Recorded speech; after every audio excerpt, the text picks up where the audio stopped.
श्लोक का उच्चारण। स्वपरहितमेव मुनिभिर्मितममृत समं सदैव सत्यं च वक्तव्यं वचनमथ प्रविधेयं धीधनैर्मौनम्। अर्थात मुनियों को सदा ही ऐसा सत्य वचन बोलना चाहिए जो अपने लिए और पर के लिए भी हितकारक हो, परिमित हो तथा अमृत के समान मधुर हो।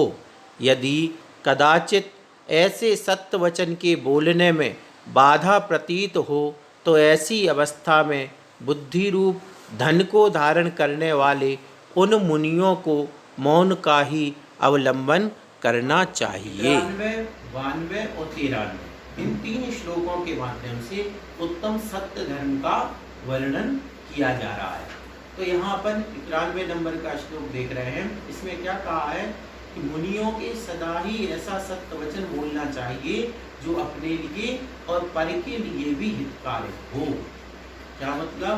पहली बात तो हितकारक, मुनि धर्म का वर्णन चल रहा है, तो मुनि ऐसे वचन बोले जो स्व और पर हितकारक। दूसरी बात परिमित, परिमित यानी होता सीमित। सीमित का मतलब क्या है? फालतू नहीं बोलते।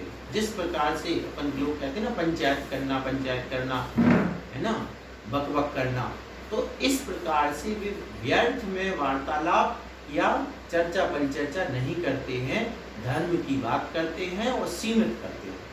फिर अमृत के समान मधुर हो और सुनने में भी अच्छा लगे। ऐसे वचन भी नहीं बोलते हैं जो वचन सुनने में अच्छे नहीं लगे। तो क्या हो गया? स्व और पर के लिए हितकारी, ठीक ना, हित हो गया। फिर परिमित यानी मित, और अमृत के समान मतलब हित, मित और प्रिय। अब तीनों को देखो, शब्द थोड़े से हटके हैं। हित के लिए क्या कहा? स्वपर हितकारक। मित के लिए शब्द क्या आया? परिमित।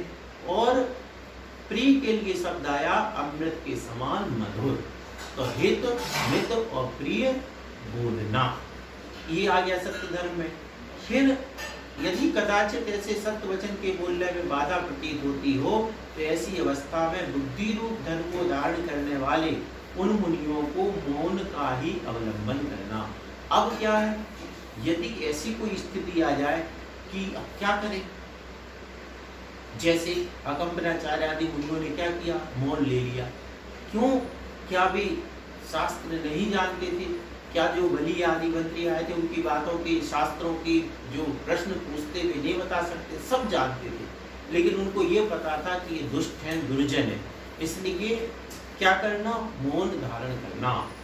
तो बस यहाँ क्या करना कि कई बार जब ऐसी स्थिति बन जाए कि हित, मित और परिमित, हित, मित और मधुर बोल करके भी किसी को नहीं समझाया जा सकता है, तो फिर मौन ग्रहण कर लेना।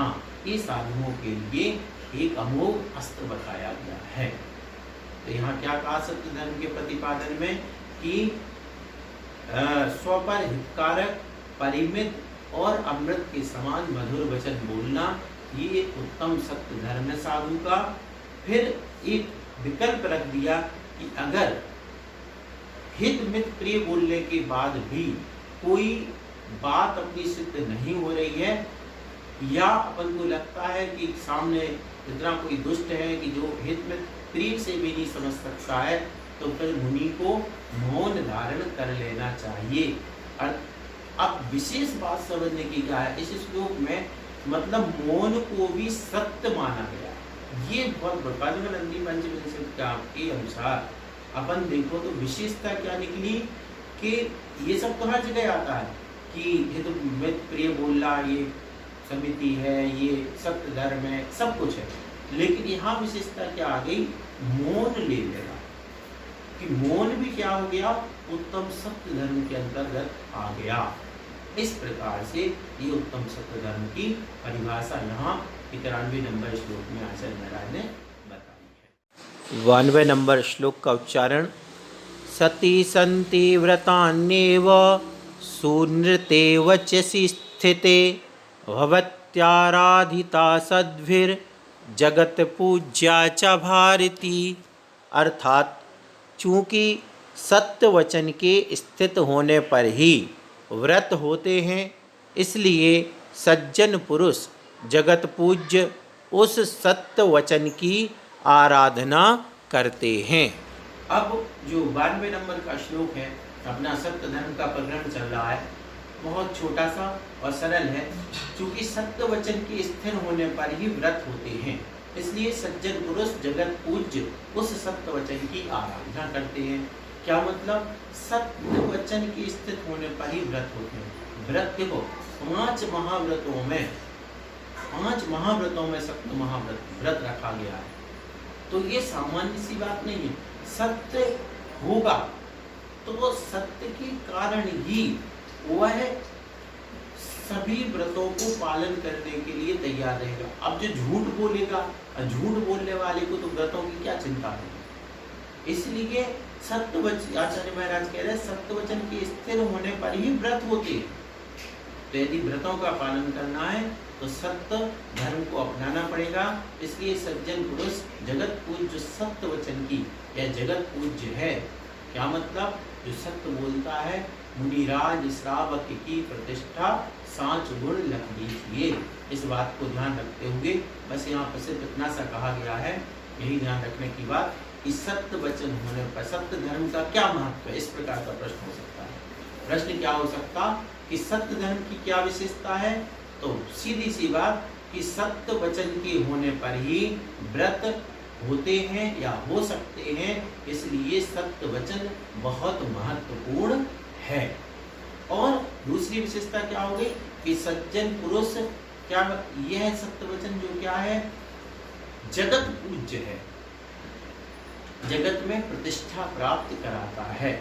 तो पहली बात तो सत्य वचन के कारण व्रत सुरक्षित रहता है, और दूसरी बात सत्य वचन जो होता है वह जगत पूज्य है, अर्थात जगत में उसकी प्रतिष्ठा प्रसिद्धि होती है। इस प्रकार से यह बड़ा सरल सा श्लोक यहाँ पर कंप्लीट हुआ।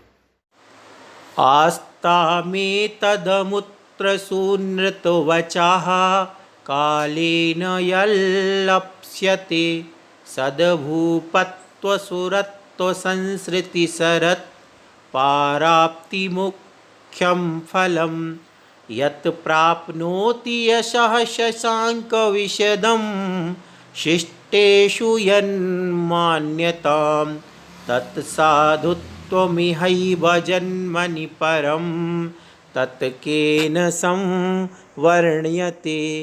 अर्थात सत्य वचन बोलने वाला प्राणी समयानुसार परलोक में उत्तम राज्य, देव पर्याय एवं संसार रूपी नदी के पार की प्राप्त अर्थात मोक्ष पद प्रमुख फल को पावेगा। यह तो दूर ही रहे, किंतु वह इसी भव में जो चंद्रमा के समान निर्मल यश, ससज्जन पुरुषों प्रतिष्ठा और साधुपने को प्राप्त करता है, उसका वर्णन कौन कर सकता है, अर्थात कोई नहीं। अब यहाँ 93 नंबर के श्लोक में सत्य धर्म के ही प्रकरण में ये बताया जा रहा है कि सत्य बोलने वाला जो व्यक्ति है, जो मुनि है, उनको क्या फल प्राप्त होता है। तो सत्य वचन बोलने वाला प्राणी समयानुसार परलोक में उत्तम राज्य, देव परिधि हो। पहली बात तो मोक्ष कि ये सब चीजें व्रत हैं, महाव्रत हैं, इनका पालन करते साथ यदि उसी पर्याय से मोक्ष होता है तो वो मोक्ष के भी कारण बनते हैं। यदि ऐसा नहीं होता है तो फिर क्या होता है, परलोक में उत्तम राज्य, देव पर्याय एवं संसार रूपी नदी के पार की प्राप्त अर्थात मोक्ष पर प्रमुख फल को पावेगा। प्रमुख फल देखो, मोक्ष फल को क्या कहा, प्रमुख फल तो मोक्ष फल ही है।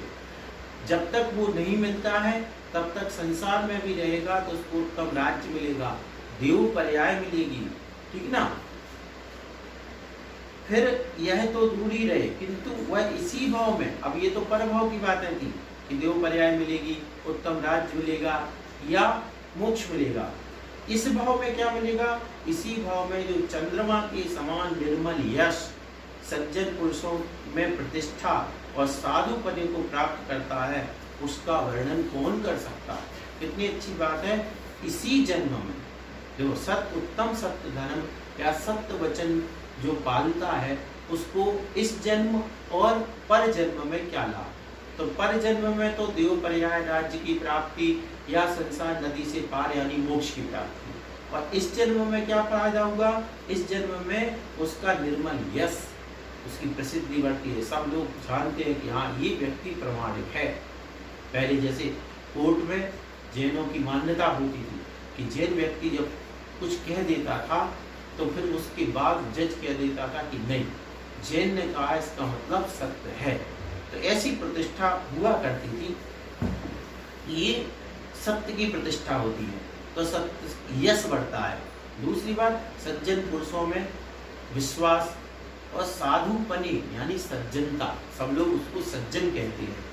तो ये जो होती है, ये जो प्रतिष्ठा है, आचार्य कहते हैं इसका वर्णन कौन कर सकता है, अर्थात कोई नहीं कर सकता है, क्योंकि विश्वास सबसे बड़ी चीज हुआ करती है। तो सत्य धर्म की से फायदा क्या, इस जन्म में यश प्राप्त होना, सज्जन पुरुषों में प्रतिष्ठा और साधुपना, और पर जन्म में राज्य, उत्तम राज्य मिलना, देव पर्याय मिलना और मोक्ष को प्राप्त करना, ये उत्तम सत्य धर्म के फल हैं। इस प्रकार से यहाँ तक उत्तम सत्य धर्म का वर्णन पूर्ण हुआ।